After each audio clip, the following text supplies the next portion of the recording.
Hello, I'm Christiana Phil, and I am part of Philadelphia's Mural Arts program. Currently, I'm the project manager for an exciting new mural underway at the Divine Lorraine Hotel, located in North Philadelphia on Broad Street, the city's main artery. The Divine Lorraine Hotel was the country's first racially integrated hotel in the country, and our mural will commemorate and inform viewers of the historical importance of this prominent landmark. So let me begin by explaining some of its history and what makes it so special. In the 1860s, there was a population boom in Philadelphia, and as Center City became overcrowded, expansion to the roadways gave way in the north. This made North Philadelphia desirable to upper class families who built large, single family homes along North Broad Street. It became an extremely fashionable and trendy area, attracting the city's nouveau riche. The height of fashion for North Philadelphia was in the 1880s to 1890s, which is when plans were established for the Divine Lorraine Hotel. The necessity of apartment living was highly debated and controversial at the time. Willis G. Hale was the architect for the Lorraine Apartments, completed in 1894, becoming Philadelphia's first high-rise apartment complex. The design was over the top and extravagant, fitting with the neighborhood of newly developed wealthy homes. It's a 10-story building with 240 rooms originally and various suite arrangements. The suites contained anywhere from 2 to 7 rooms, some with bathrooms and kitchens, others without. They were designed to be the ultimate bachelor flats for newlyweds and single businessmen, offering hotel-like amenities such as a full staff, electric, steam heat, as well as areas for socializing like the dining room, cafe, swimming pool, and billiards room. Unfortunately, just as quickly as the area became trendy, its popularity declined, and before the Lorraine Apartments were even complete, the old money of Philadelphia, who stayed in Center City and areas like Rittenhouse Square, decided to move on to suburban locations such as Elkins Park. Additionally, there was trouble leasing the apartments. The building was always a bit confused by flawed planning. It was somewhat of a hotel, but never fully apartments. The ornate residences were built at the outer limits of fashion, and like everything a la mode, they went out of fashion just as quickly. In buildings so fashion conscious a neighborhood, the residents of North Philadelphia doomed themselves to move on as soon as it became dated. The Lorraine apartment house became listed as a residential hotel, and by 1910, as its popularity further declined and ended up being removed from tourist publications. As the economy took a downturn leading to the Great Depression, no one was able to live in the Lorraine, so that by the 20s it was known simply as the Hotel Lorraine.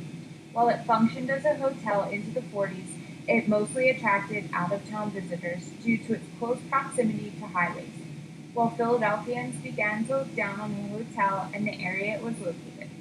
During those decades, the neighborhood was also shifting. White residents began moving to northeast Philadelphia for properties with lawns.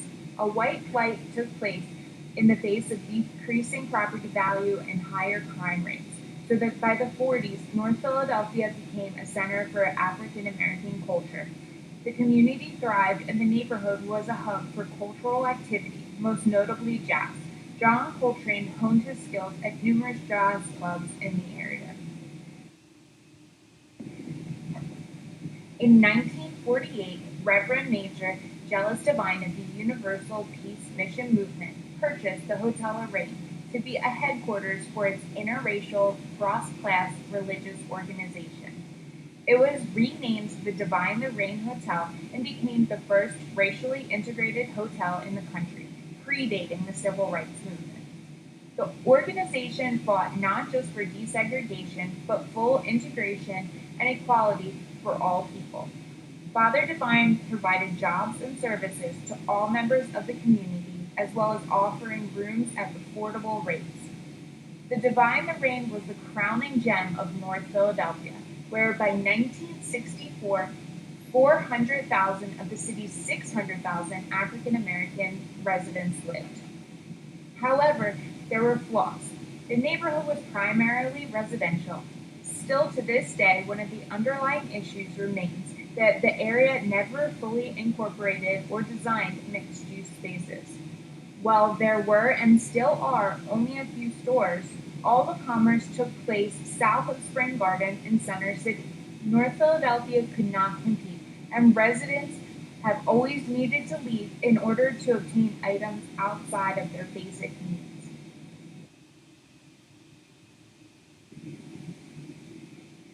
In a way, the Divine Lorraine is a symbol and physical representation of North Philadelphia. Just like the area and its residents, the hotel was given up on before it even had a chance to flourish. Willis G. Hale gave the Nouveau Riche the grandeur and opulence they demanded. By the time it was complete, the fad of North Philadelphia was already on the way out, and so they ultimately brushed the building aside just as they did the neighborhood.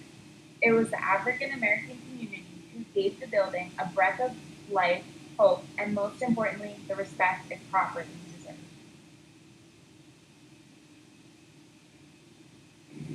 North Philadelphia was once desirable for white people to occupy and build houses, but from the beginning, no one bothered to stake vested interest and create the vital infrastructure of a thriving neighborhood. One cannot build such a neighborhood with houses alone. Stores, businesses, restaurants, civic and cultural organizations, even basic essentials such as proper grocery stores are the lifeblood of the community. North Philadelphia was destined to fail.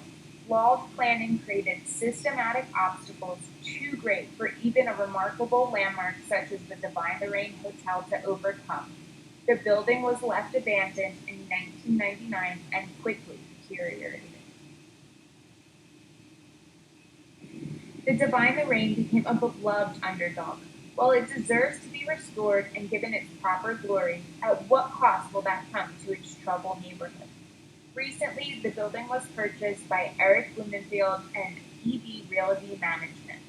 Renovations are underway for it to be turned into luxury apartments with high-end restaurants. This is the first major step in a complete revitalization effort of the North Broad corridor, with three additional historic renovations and a $125 million overall plan to transform the neighborhood.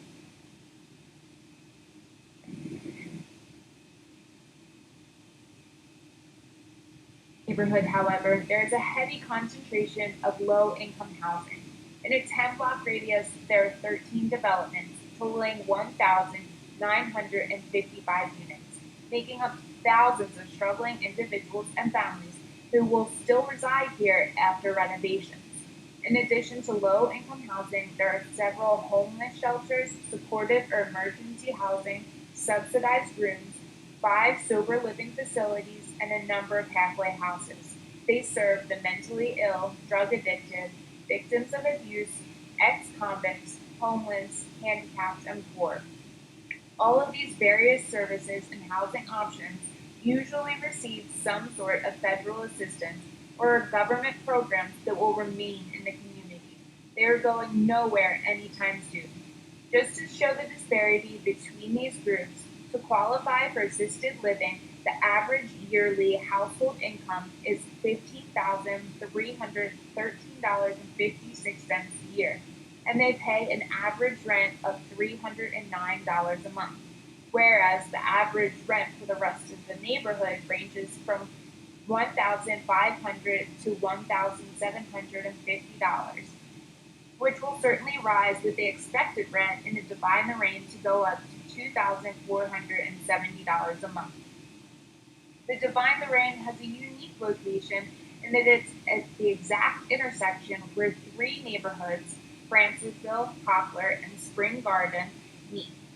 This renovation has drastic implications for each section, feeling to long-term residents like an invasion and a threat to the character of their neighborhoods. Properties throughout the surrounding areas are being bought up with construction of new apartments and condos well underway.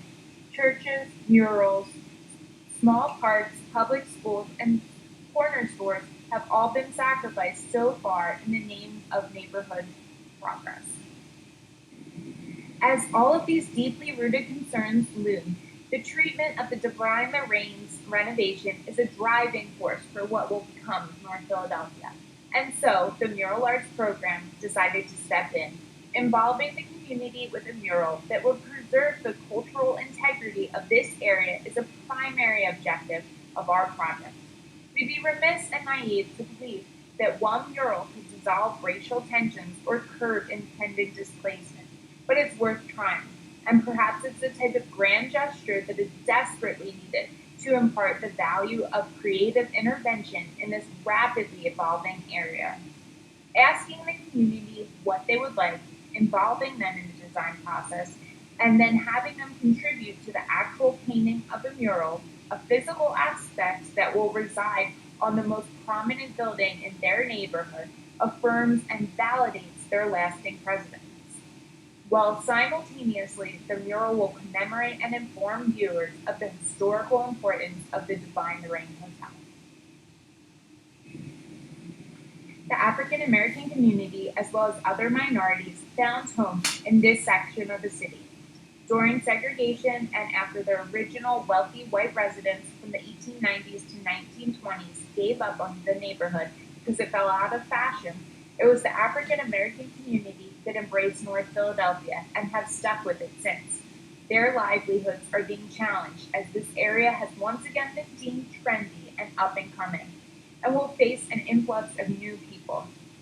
So, with the project, Mural Arts was interested in depicting the Black community in a powerful and uplifting mural because they are the ones being forced to make room and adapt. North Philadelphia was their dwellings, and so proper respect and recognition that they are and will continue to be part of this community is necessary. The hope is that this sort of gesture will help to nurture and heal some of the animosity that is growing between the different residents. It can also be a source of pride and investment in the Divine Lorraine. Established residents have had no say in the redevelopment, but giving them a way to contribute, especially by depicting images that are in a likeness to themselves, allow them to prevail and take part. Mural Arts invited the community to brainstorm along with the artists in a series of three community meetings. Our final meeting was a bit of a pizza party held at a restaurant called Sanchucci's, which is one of the few establishments who take a chance on building in this neighborhood prior to renovation. This was a time where new and established residents came together to meet and socialize, as well as cast their vote for their favorite mural design.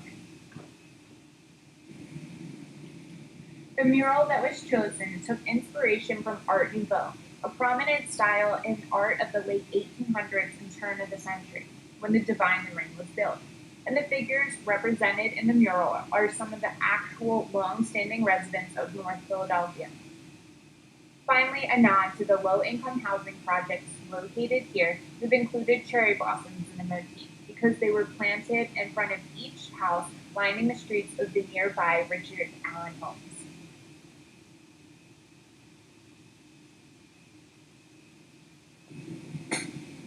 That brings us to now. Currently, the mural is in the process of being painted with the help of the community.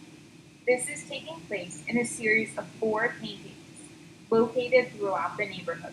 Their locations were chosen specifically. The first took place at the Metropolitan Opera House, which is the next historic renovation site in the neighborhood and also serves as the church headquarters. Entry into this building is rare, and so it was a way for the community to see the before image of what promises to be a substantial project. The second painting took place at a local community center that is a hub for three low income housing projects in the area. The next two are to take place at the nearby Temple University. Oftentimes, students choose to live off campus, which ends up being this neighborhood.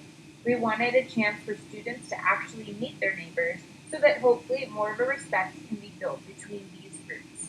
Finally, our last paint day will take place at an after school performing arts academy located across the street from the Divine Lorraine during Christmas week, where residents from two neighboring homeless shelters will be invited to help paint the mural.